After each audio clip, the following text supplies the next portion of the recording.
भइल पहचान, हमरा दिल के कैसे वो बन गइल मेहमान। दिल के जो चैना चोरा करके चली गई, दिल के जो चैना चोरा करके चली गई। कौन थी वो मुस्कुरा करके चली गई, कौन थी वो मुस्कुरा करके चली गई।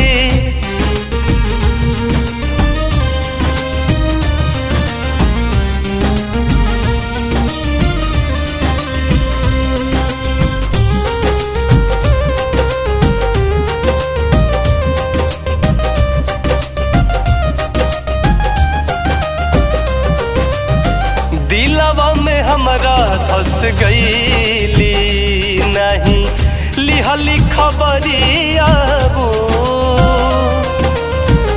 कैसे जियब उनका बिन हम, नहीं लिहली खबरिया वो।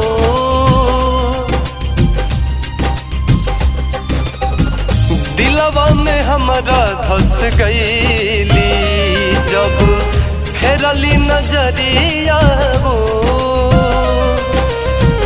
कैसे जियब उनका बिन हम, नहीं लिहली खबरिया वो।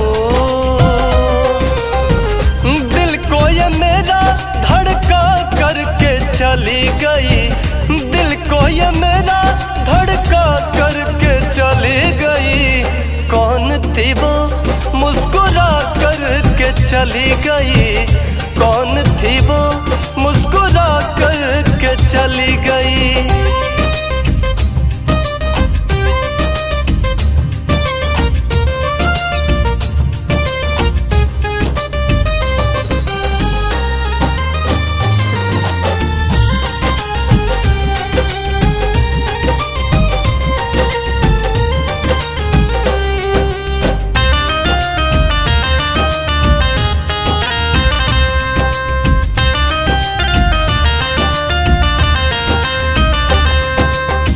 खिल गइल हमर सुखल बगिया, हमर रोआ रोआ हो गइल पागल।